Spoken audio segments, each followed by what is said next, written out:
People come to Hollywood, California to chase their ambitions. I myself have goals to create film that is accurate to the suffering people that have to go through life on a day-to-day basis. However, at this moment, we're going to be talking about a severely unrecognized child actress that has struggled in her home environment and with domestic abuse from her father. The coverage that I'm about to share with you will hopefully give you an accurate representation of what it's like to be under the control of one's own parents without a say. This is a story about a girl that just wanted to be loved by her parents. A girl that wanted that oh-so-classic Disney family lifestyle. This is the story of Judith Barsi. Judith Barsi was born on June 6, 1978 in Los Angeles, California. Her parents were Joseph Barsi and Maria Barsi. Before coming to the United States, Judith's parents fled from the Hungarian People's Republic following the uprising in 1956. However, they each migrated at a different time in their lives, eventually ending up in a restaurant in California. Maria a waitress and Joseph a customer. They soon became married and had a rough idea of what they wanted in this new country.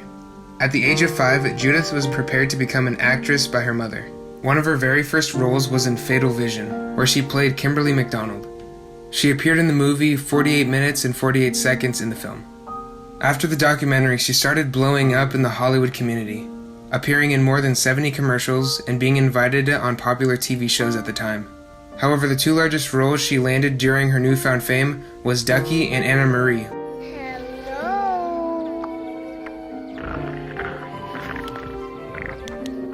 You should come out. You should. You are late. Yes, you are. Yep. Come out. Well, let us take you away from all this. Where are your parents? I'm an orphan. So stay with me. Anne-Marie. Huh? You asked my name. My name is Anne-Marie. Both movies, The Land Before Time and All Dogs Go to Heaven, were both titans at the time, challenging and shaking the ground of the Disney empire itself. By the time she was 10, she solidified herself as a child A-list celebrity. Her characters were even more iconic than Kevin McAllister, played by Macaulay Culkin. By the time Judith was in 4th grade, she earned an estimated $100,000 a year. This helped out her family significantly.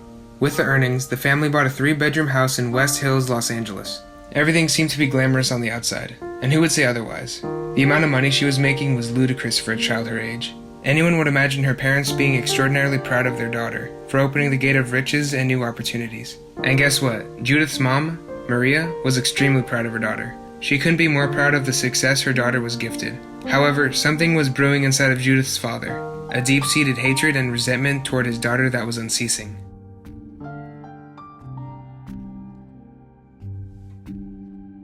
Behind closed doors, the abuse was almost unbearable for Judith and her mother. Joseph routinely threatened to kill himself and take his family with him, constantly. Every day he would be drunk and violent. In rapid succession, he got arrested 3 times in a row while driving under the influence. In December of 1986, Judith's mother reported Joseph's threats and physical violence toward her to the police. After the police proceeded to investigate, they concluded that there was no physical abuse happening inside the house. Joseph stopped drinking, but continued his threats of violence toward his family, vocally expressing his urge to slit both of their throats and burn the house down with the evidence. He also attacked his wife with false statements, claiming that a relative had passed away, further advancing his mental abuse.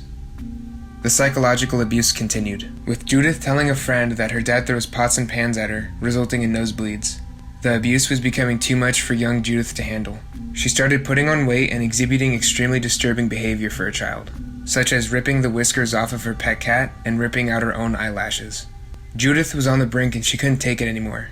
She broke out hysterically in front of her agent, Ruth Hansen, in May of 1988.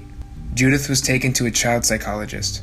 The psychologist took it upon herself to call Child Protective Services after hearing about the abuse done by Joseph. However, the investigation was dropped after Maria proceeded to tell the caseworkers that she was going to get a divorce from her husband. A fatal mistake for a parent to make.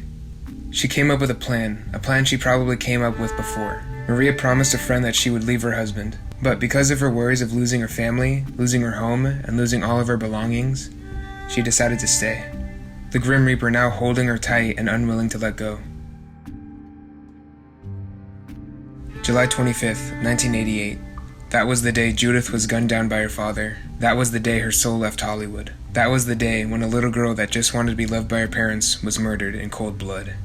The bodies were found on July 28, 1988. 3 bodies to be specific. 2 of them were gunned down, burned, and thrown away in a dumpster.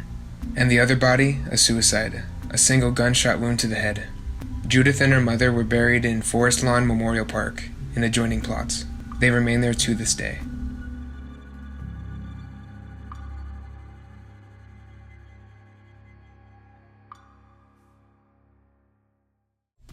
Hello everyone, Unscripted, Michael Strawn here. Thanks for watching the video. This video was a little more depressing in spirit of Halloween. I think this style of video might be more suited to my channel. I think I might start doing more darker Hollywood conspiracy videos, movie analysis, and all that kind of stuff, just because it's more my style. If you enjoyed this video, make sure to subscribe. Check out my website, it's in the description, mysticproductions.org. And I'll see you in the next video. Bye, guys. Shake it on down. Oh, she's got the moves. Shake it on down.